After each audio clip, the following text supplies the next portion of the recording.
Messi's 18-19 season was overrated. You ever heard me say that before? Of course you have. Unless you have no idea who I am, which unfortunately is a huge possibility.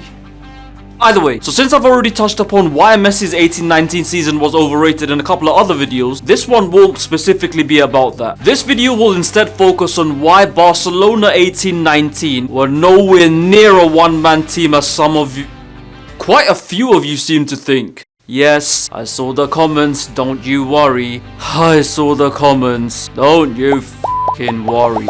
So yes, here is why Messi's 2018-2019 season was overrated and not a one-man team.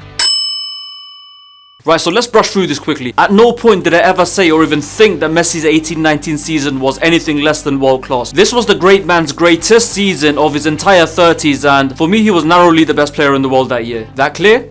Fantastic. Anyways, as for determining whether he was a one-man team or not, let's just start by defining the term first, because as I said before, real one-man teams don't actually exist. And those of you who did see my one-man video would know that these are the metric I used to determine the order of that list. How successful the team actually was, and how well the team likely have fared had that one man been absent. And this second criteria is how you judge whether a season qualifies as a one-man team season or not. And that's the thing. I genuinely believe Barca's fortunes wouldn't have been all that different had Messi not featured that season. And instead, his form was driven by the team's form rather than vice versa. And while that is mostly hypothetical, or as the mentally impaired or as the kids say, if FC, there is some evidence to this. And no, the evidence isn't just calculated by A, the stats of the attackers around him, but for those interested, Luis Suarez had 37 goal contributions that season, while Ousmane Dembele chipped in with 22. But again, that's not everything. And B, neither is it calculated by just tallying up Barca's win-loss record in games without Messi that season. Both of those methods would simply just be using statistics without the right context. For example, if you don't elaborate on the types of games and situations the likes of Suarez and Dembele contributed, you won't fully be able to grasp the true extent and importance of their contributions. And similarly, if you just tally up Barca's results and games Messi didn't play that season, you never know, those may have just been random games in random parts of the season in random days where the team just wasn't clicking for some random reason. Again, context is key.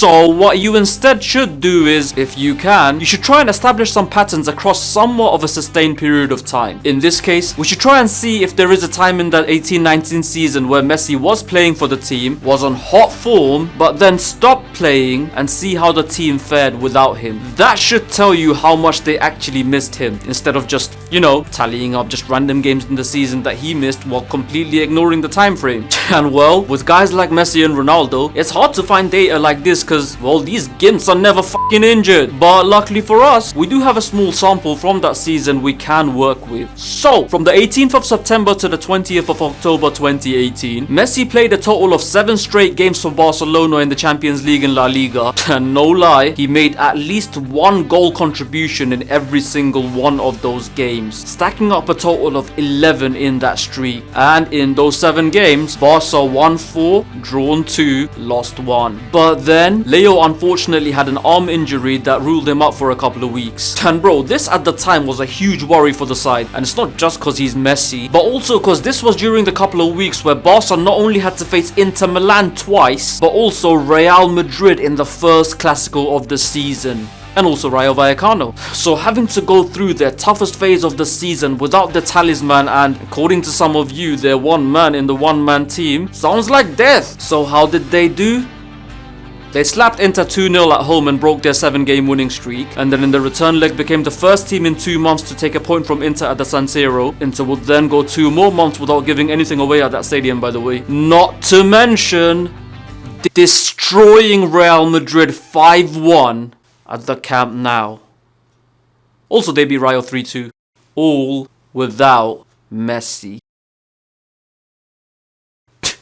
Messi then returned to the team, and for some reason Barca only won 1 out of the next 3 games, but then resumed duties as usual. And this is what I mean. As amazing as Leo was doing that season, it honestly was the momentum of the team driving him rather than his momentum driving the team. In contrast, goes to the 2021 season, his last at Barca. And bro, in that campaign, no matter how shite Barca were, and mind you, they were giant purple dinosaur shite in some parts, this man raised his game and pulled them through on multiple occasions. And therefore, if you want to call the 2021 season a one-man team season and wish to make a case for that being on my one-man team video, fair enough, but 18-19, be realistic, man. Now, if you ask me, I'd rather just stick to comparing Messi to himself as I just did there, but I know you lot by now, and of course you would have brought him up regardless, despite the video up to this point having close to 0 relevance to him. So yeah, screw it, let's just involve him anyway. So one of the entries that did make my one-man team video was Cristiano Ronaldo's 17-18 season with Real Madrid, and in order to further explain the sort of impact I believe Messi lacked in 18-19 for it to be a one-man team, I want to outline the sort of impact Ronaldo had in the 17-18 season that made it a one-man team. And that is basically by doing what I did with Messi, picking out a season in that 17-18 campaign where Ronnie was on fire but then stopped featuring, and assess how the team did without him. So from the 21st of January to the 18th of February 2018, Ronaldo was on one of the best runs of his career where he played 6 games for Real Madrid in Champions League and La Liga, 6 games where he totaled a staggering 12 goal contributions, and in those 6 games Real won 5 and drew 1. But then he was rested for the next 2 out of 3 La Liga games. And how well did Real do in those 2 games? Well, before I answer that, just remember please, the opponents in those 2 games were CD, Leganes and Espanyol. Hardly the Real Madrid and double Inter tie that Barca had to face without Messi. So with or without Ronaldo, they were expected to win those games pretty convincingly. And even then, they had a very hard fought tie against Leganes where they went behind, came back and held on to somewhat of a nervous lead, and only really secured victory via a last minute penalty. Before then, losing to Espanyol. Ronaldo then returned, smashed in a further 11 goal contributions in the next 4 games, taking Real to victory in all 4 of them. And that, my friends, should illustrate just what kind of an impact he had in Real's recuperation phase in that second half of that season. The same sort of impact Messi didn't have at any point in 18-19. And unfortunately for a lot of you, that is the sort of impact required for it to qualify as a one-man team.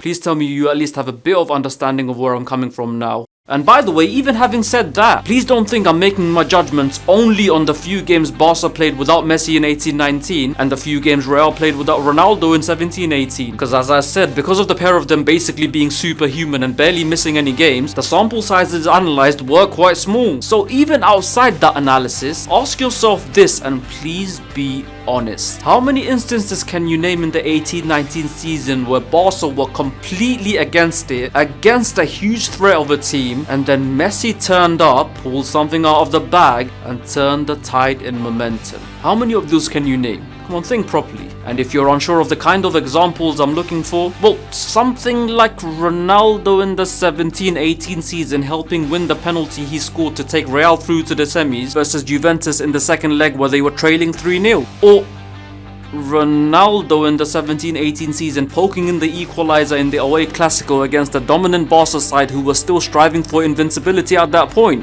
Or Ronaldo in the 17-18 season scoring one and being involved in another to hand a star-studded PSG their first defeat at home in the entire season. Those kind of examples. Please let me know of the Messi 18-19 equivalents. Would be much appreciated. One-man team season. Come on, who told you this? I mean, clearly you heard it from someone famous. Come on, don't be shy, tell me who told you. Was it Gary Lineker?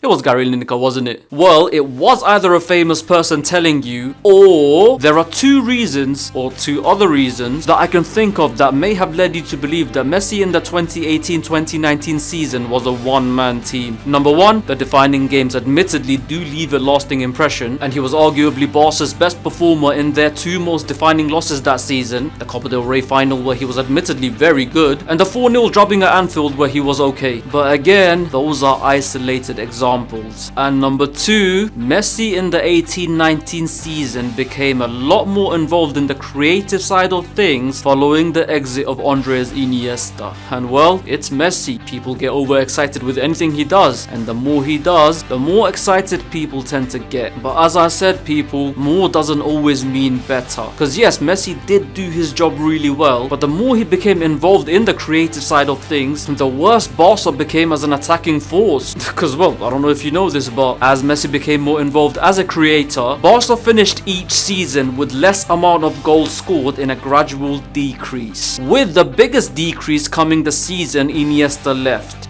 Don't think that's a coincidence, because it wasn't just the goals that were drying out, there was also a gradual decrease in points won, games won, and to an extent, even their UCL output. And oh god, don't be one of those air creatures trying to combat my point by saying, well, Iniesta didn't get many goals and assists when he was here. Being involved in the creative side of things is much more than just tallying up goals and assists. So much more. And if you don't get that, you're probably not ready to watch 3D football. Tom and Jerry are probably more up your alley. Oh, and one more thing. Please don't think I'm brain dead enough to think that Messi getting more involved in the creative process is what solely caused the club to decline. Bruv, that's also far from the case. By the late 2010s, this club was getting from more angles than Mia flipping Khalifa. I'm just trying to show you that the guy having a more creative role for Barca, while it allowed him to showcase more of his amazing attributes, wasn't always a positive factor for the team. And more specifically for this video, Messi taking on more of a creative role in zero ways equates to him being a one-man team. Because one more time, kids, you can make that case for Messi in 2012. It'd be a little far-fetched, but vaguely plausible. You can make that claim for 2020. Again, it wouldn't be the most accurate of claims, but I'd understand where you were coming from. And you can make that claim for 2021. And in that case, there would actually be a very strong argument for it. Whereas if you try to claim that Messi in 2018-2019 was a one-man team, you're either focusing too much on the statistics, are blinded by bias to the benefit of the beloved Blaugranian and his beguiling ball-by-ball brilliance, or, no offense, it's just pure delusion. Or it's Gary Lineker. You know what? I know it's Gary Lineker. And that is that. Agree or disagree beats indifference. Once again, don't forget to like, comment and share. Don't pay attention to Gary Lineker. Well, not when he starts yapping about Messi anyway. And of course, subscribe. Till next time, keep rolling.